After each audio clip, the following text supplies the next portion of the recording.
गीता जी का अध्याय 3 श्लोक संख्या 40। आज एक ही श्लोक पर विचार करेंगे। सबसे पहले उच्चारण देखें। इंद्रियाणि मनोबुद्धि रस्याधिष्ठानमुच्यते एतैर्विमोहयत्येष ज्ञानमावृत्य देहिनम्। हिंदी अर्थ। इंद्रियां, मन और बुद्धि ये सब इसके वासस्थान कहे जाते हैं। यह काम इन मन, बुद्धि और इंद्रियों के द्वारा ही ज्ञान को आच्छादित करके जीवात्मा को मोहित करता है। भगवान अर्जुन के द्वारा यह पूछे जाने पर कि वह कौन है जो न चाहते हुए भी मनुष्य को बलपूर्वक पाप कर्म में लगा देता है, भगवान ने कहा काम काम काम काम। रजोगुण से उत्पन्न काम यानी कामनाएं, इच्छाएं, यह मनुष्य के सबसे बड़े बैरी हैं। सांसारिक सुख भोगों की इच्छाओं में बंधा हुआ मनुष्य न चाहते हुए भी पाप कर्म करता है उस कामना की पूर्ति के लिए, बलपूर्वक पाप कर्म में प्रवृत्त हो जाता है। तो अर्जुन ने मानो मौन प्रश्न किया कि हे केशव, यह महापापी काम जो भक्तों का, ज्ञानियों का नित्य वैरी है, सबसे बड़ा शत्रु है, वह रहता कहां है? जैसे किसी शत्रु का ठिकाना जान लिया जाए, ठिकाने को जानकर आक्रमण किया जाए तो उसका वध किया जा सकता है।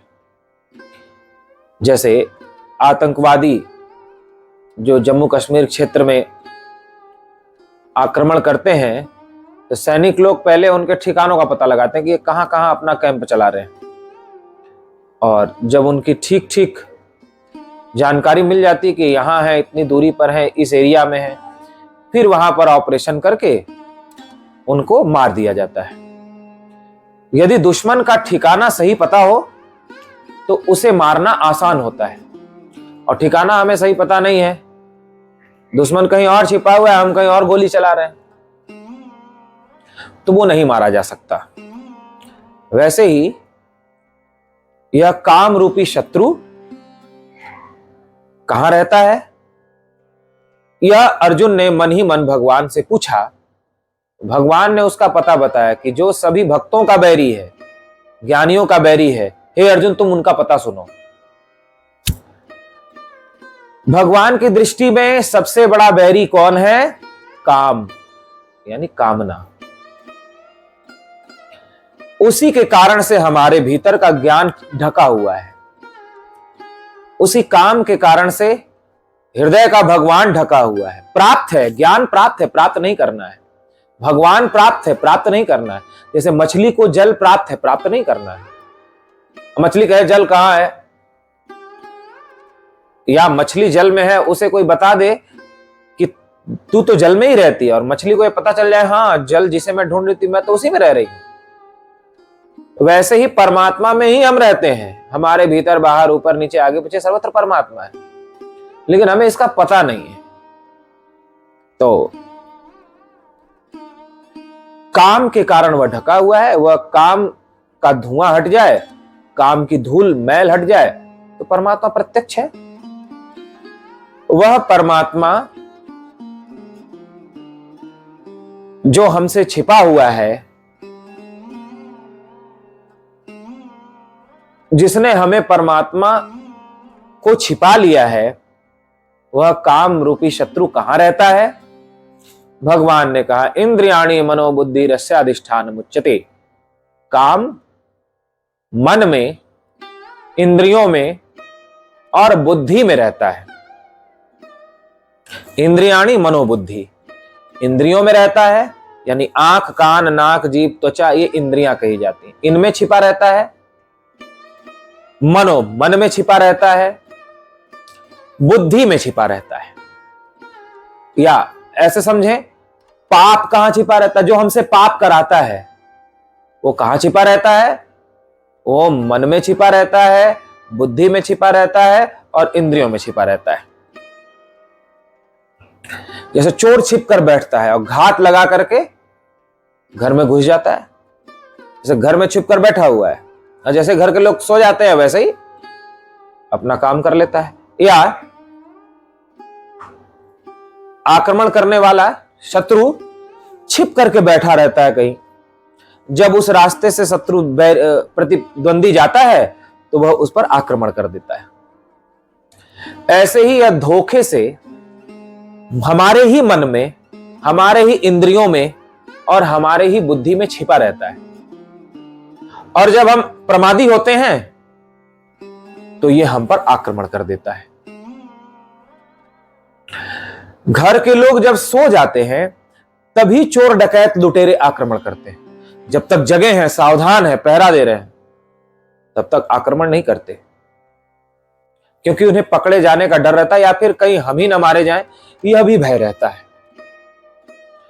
रास्ते में कोई जा रहा है, यदि पथिक यात्री असावधान है तभी घात लगाए बैठे चोर लुटेरे उस पर आक्रमण करते हैं।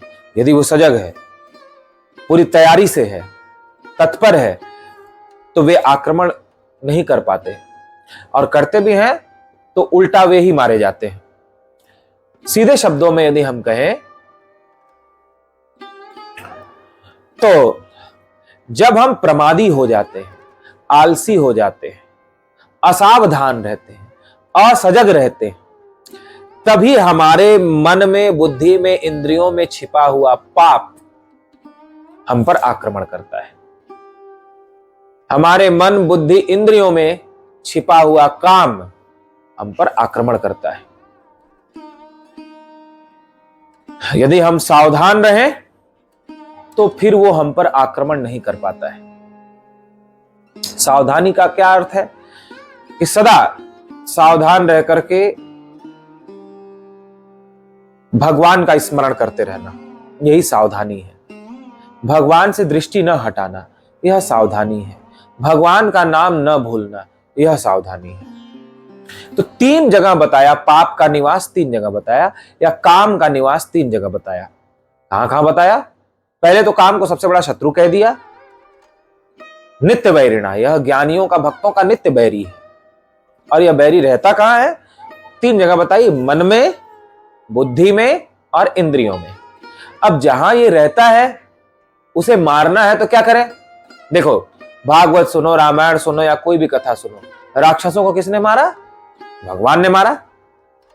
तो जहां जहां ये रहता है वहां वहां भगवान को बैठा दो, तो भगवान उनका वध करता जाएगा, आपको कुछ करना भी नहीं पड़ेगा। जैसे यह पाप कहां रहता है, काम कहां रहता है, तो मन में रहता है। मन में भगवान को बसा लो तो भगवान मन के काम को मार डालेगा। जैसे पूतना, रावण, कंस, जरासंध को मारा, ऐसा ही मन के काम को मारेगा। और कहां रहता है? बुद्धि में रहता है।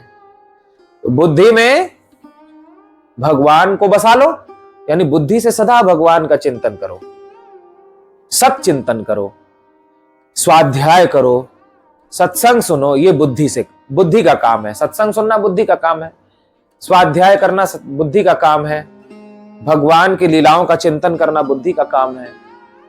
इस प्रकार बुद्धि में भगवान को बसाओ तो बुद्धि में बैठे हुए काम रूपी शत्रु को भगवान मार देंगे। ऐसे ही अपने हर इंद्रिय में भगवान को बसाओ तो इंद्रियों में बैठे हुए, छिपे हुए काम रूपी शत्रु का भगवान वध करेंगे। आंखों में भगवान को बसाओ, नेत्रों से सदा भगवान का दर्शन करो। जो नहीं देखना चाहिए ऐसी चीजें देखो ही नहीं, आंखें बंद कर लो संसार से, अंधे बन जाओ संसार के लिए और भगवान के लिए आंखें खोल लो।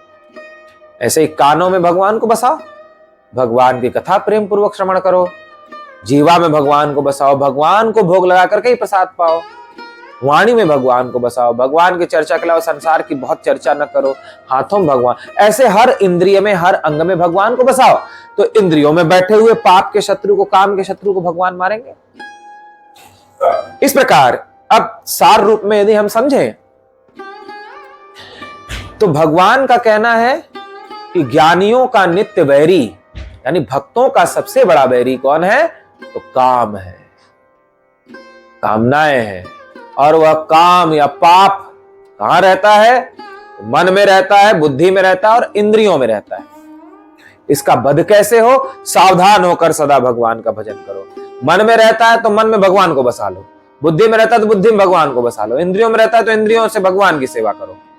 तो भगवान उस पाप रूपी काम रूपी शत्रु को वध कर देंगे। और उस काम से ही परमात्मा ढका हुआ है, तो काम को जब भगवान मार डालेंगे तो फिर भीतर का परमात्मा प्रत्यक्ष होगा। तो इस पे सभी लोग विचार करना। मन से भी भक्ति करो भगवान की, बुद्धि से भी भक्ति करो और इंद्रियों से भी भक्ति करो। केवल शरीर से ही नहीं, मन से भी, बुद्धि से भी और शरीर से भी, तीनों से भगवान की भक्ति करो, तब जाकर के जीव का कल्याण होगा। तो आज इतना ही। सभी को आशीर्वाद। बोलिए गीता माता की